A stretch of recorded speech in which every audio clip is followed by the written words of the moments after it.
नमस्ते बच्चों, स्वागत है आप सभी का इस वीडियो में। तो यह वीडियो दूसरी कक्षा के लिए हिंदी की पाठ्यपुस्तक रिमझिम में से 10वें अध्याय मीठी सारंगी के ऊपर आधारित अभ्यास के प्रश्नों के ऊपर है। तो आइए अभ्यास के प्रश्नों को हल करना शुरू करते हैं। तो भोला ने क्यों सोचा कि सभी झूठ बोल रहे हैं।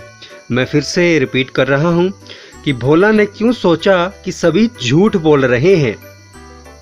तो भोला ने जब सारंगी को चाट कर देखा, तो वह उसे मीठी नहीं लगी।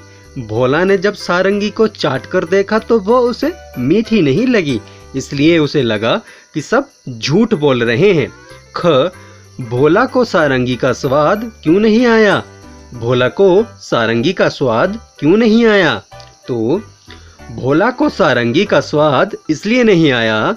भोला को सारंगी का स्वाद इसलिए नहीं आया क्योंकि सारंगी लकड़ी की बनी थी और लकड़ी बेस्वाद होती है, बिना स्वाद के होती है। लकड़ी में कोई भी स्वाद नहीं होता, इसलिए भोला को सारंगी का स्वाद नहीं आया। तो भोला ने किस किस तरह से यह जानने की कोशिश की कि सारंगी मीठी है। तो भोला ने सारंगी को पूरा चाटा। भोला ने सारंगी को पूरा चाटा। उसके बाद उसके छेद पर मुंह लगाकर इंतजार करता रहा कि वहां से कुछ मीठा रस गिरे, परंतु उसे कुछ हासिल नहीं हुआ। भोला ने सारंगी को पूरा चाटा। उसके बाद उसके छेद पर मुंह लगाकर इंतजार करता रहा कि वहां से कुछ मीठा रस गिरे, परंतु उसे कुछ हासिल नहीं हुआ। गांव वाले कहते थे कि कैसी मीठी सारंगी है। गांव वाले कहते थे कि कैसी मीठी सारंगी है। इसका मतलब क्या है? सही बात पर सही का निशान लगाओ।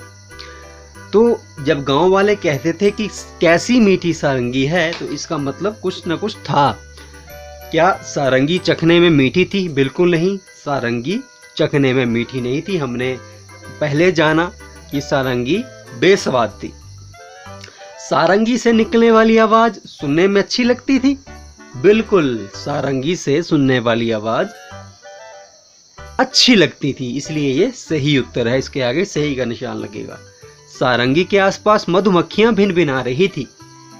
तो सारंगी के आसपास जो मधुमक्खियां थी वो नहीं भिनभिना रही थी, इसलिए ये गलत उत्तर है। अब तुम समझ गए होगे कि गांव वाले सारंगी को मीठा क्यों कहते थे। अब तुम समझ गए होगे कि गांव वाले सारंगी को मीठी क्यों कहते थे। अब तुम समझ गए होगे कि गांव वाले सारंगी को मीठी क्यों कहते थे। तो अब बताओ कि कड़वी बात का मतलब क्या होता है। तो कड़वी बात का मतलब क्या होगा, आइए जानते हैं। जब कोई किसी को ऐसी बात कह दे जिससे किसी का दिल दुख जाए, उसे कड़वी बात कहना कहते हैं। सारंगी वाले ने सारंगी पर खोल चढ़ाया और अपने सिरहाने रखकर सो गया।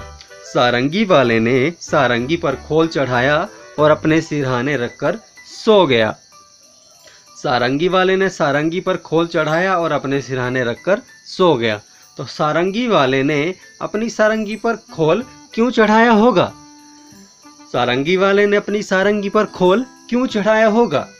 तो सारंगी वाले ने अपनी सारंगी को टूटने फूटने और गंदगी से बचाने के लिए खोल चढ़ाया। क्यों चढ़ाया? टूटने फूटने और गंदगी से बचने के लिए खोल चढ़ाया।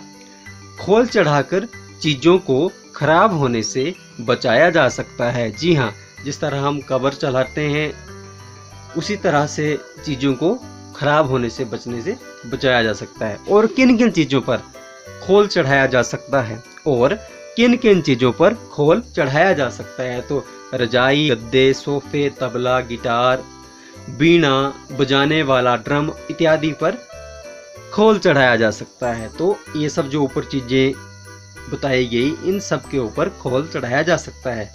तो इस वीडियो का अंत यहीं पे होता है। मिलते हैं किसी अन्य वीडियो में, तब तक के लिए जय हिंद, जय भारत।